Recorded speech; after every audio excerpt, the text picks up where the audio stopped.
Hi everyone, it's Laura here for Studio Katia, and in today's video I'm going to show you how to layer ink blended backgrounds to create interest on your cards. To start off, I will be doing some ink blending with distress oxides on some panels of Bristol Smooth cardstock that I cut to an A2 size using the rectangle die from the Darling Ribbon and Dotted Frame Creative Dies. For my first panel, I will be using squeezed lemonade distress oxide and blend it over the whole surface. And once I am done, I will add some water droplets, let them reactivate the ink and blot them dry with a paper towel. I will be repeating the same steps on the other two panels. For this one over here, I am using carved pumpkin, again covering the whole area and then adding some water splashes. Dabbing them dry with a paper towel and then moving on to my last background, for which I used candied apple. And the reason why I chose these three colors is that when I will be layering my backgrounds, I will obtain a modified rainbow that goes from red to yellow. I then did some die cutting, and for the red background I used the Dotted Pattern Loops Creative Dies, and this left me with a number of pieces. I have this larger frame that I will be using in a future project together with these dotted circles, and I am left with a smaller frame and this panel with the circular openings that I will also end up eventually putting aside for a future card. For the orange background, I used the new Halftone Dots cover die, which was released with the May 2018 release. I decided to leave the yellow background as is, and then I could move on and start working on my images. The stamp set I am using today is the Kobe Bearing Gifts stamp set. This was also released with the May 2018 release, and it's absolutely adorable, with Kobe the bear being completely hidden by this big bunch of presents.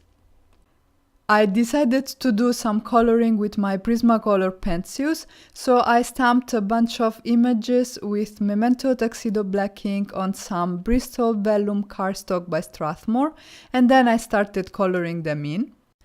And I will not be sharing the whole coloring for these images because that took quite a while, but I still wanted to tell you a little bit about what I do when I use this medium. And basically the trick with Prismacolors is to work in layers, starting with a light hand and increasing the pressure gradually as you start working on your second or even on your third layer if that's necessary. And usually I start with my darker color, I lay down where I think the shadows will be, and then I will color my way towards the highlight areas. And for these particular images, I am adding the shadows as if the light is coming from the top right of the screen. And for today's images, I chose a cold color palette made up of blues, aquas and yellow greens, so that the images will stand out against the warm background. And this is how they look once they're all colored in. I went ahead and die cut all the images with the coordinating dies, and then these are the elements I will use for my card base. I have this solid panel that I ink blended with the squeezed lemonade, the orange one that I die cut with the Halftone Dots cover die. I will be using this thin red frame, and then instead of the red dotted panel, I will be using this white one because I felt this would give a bit of a fresher look to my card.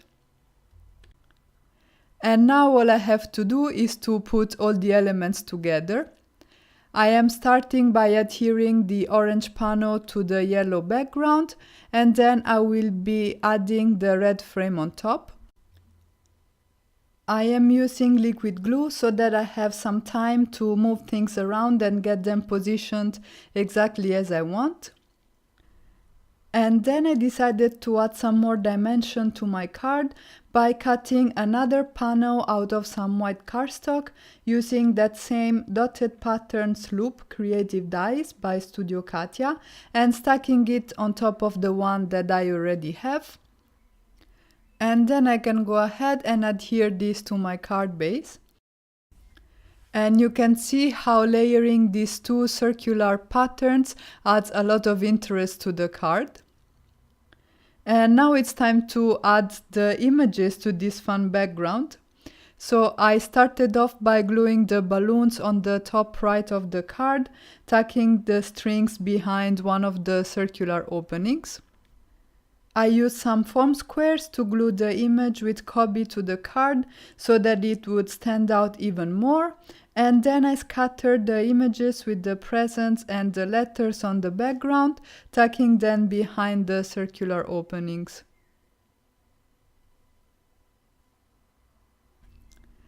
I chose the sentiment that reads "Hooray" in the same Kobe Bearing Gifts stamp set. I stamped it on some black cardstock using VersaFine ink.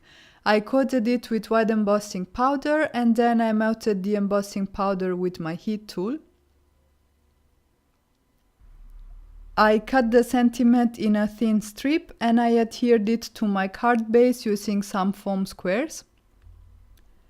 I am using my tweezers to help me position the strip exactly where I want, and then to accent the sentiment even more, I will be gluing this little card just behind the sentiment strip.